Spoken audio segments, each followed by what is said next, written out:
Okay, we're having a conversation. I'm deciding I'm going to listen to you. Right? That's different than how people generally communicate, because usually when they communicate, they're doing something like, okay, we're going to have a conversation and I'm going to tell you why I'm right and I'll win if you agree. Or maybe you're having a conversation where, I don't know what you're trying to do. Maybe you're trying to impress the person you're talking to. So you're not listening to them at all. You're just thinking about what you're going to say next. Okay, so that's not this. This is, you might have something to tell me.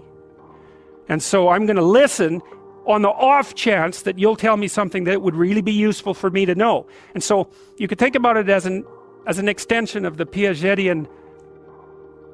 Piaget talked about the fundamentally important element of knowledge being to describe how knowledge is sought, the process by which knowledge is generated. Well, if you agree with me and I find that out, I know nothing more than I knew before. I just know what I knew before.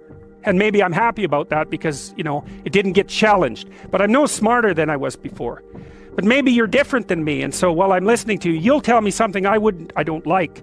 Maybe it's something I find contemptible or difficult, whatever. Maybe you'll tell me something I don't know, and then I won't be quite as stupid. And then maybe I won't run painfully into quite as many things. And that's a really useful thing to know, especially if you live with someone and you're trying to make long-term peace with them, is they're not the same as you. And their way they look at the world and the facts that they pull out of the world aren't the same as your facts. And even though you're going to be overwhelmed with the proclivity to demonstrate that you're right, it is the case that two brains are better than one. And so maybe 9 of the 10 things they tell you are dispensable, or maybe even 49 out of 50, but one thing, all you need to get out of the damn conversation is one thing you don't know. And one of the things that's very cool about a good psychotherapeutic session is that the whole conversation is like that. All you're doing is trying to express the truth of the situation as clearly as possible. That's it. And so, now, Roger's proposition, and I'll tell you why he derived it, was that if you have a conversation like that with someone, it will make both of you better. It'll make both of you psychologically healthier. So there's an implicit presupposition that the exchange of truth is curative. Well, that's a very cool idea. I mean, it's a very deep idea. I think it's the most profound idea. It's the idea upon which Western civilization, although not only Western civilization, is actually predicated. The idea that truth produces health. But for Rogers, that was the entire purpose of the Psychotherapeutic Alliance. You come to see me because you want to be better. You don't even know what that means necessarily, neither do I. We're going to figure that out together. But you come and you say, look, things are not acceptable to me, and maybe there's something I could do about that. So that's the minimal precondition to engage in therapy. Something's wrong, you're willing to talk about it truthfully, and you want it to be better. Without that, the therapeutic relationship does not get off the ground. And so then you might ask, well, what relationships are therapeutic? And the answer to that would be, if you have a real relationship, it's therapeutic. If it isn't, what you have is not a relationship. God only knows what you have. You're a slave, they're a tyrant, you're both butting heads with one another. It's a primate dominance hierarchy dispute.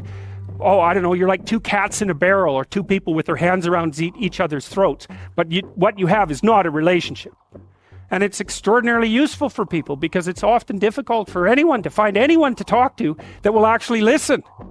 And so another thing that's really strange about this listening is that if you listen to people, they will tell you the weirdest bloody things so fast you just cannot believe it.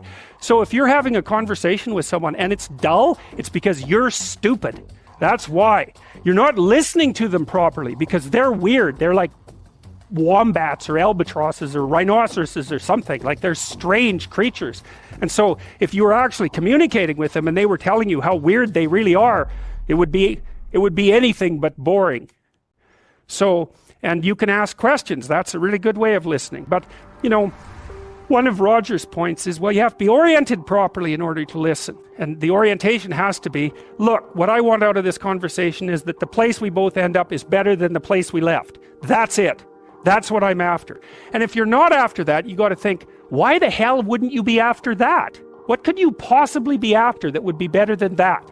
You walk away smarter and more well-equipped for the world than you were before you had the conversation, and so does the other person.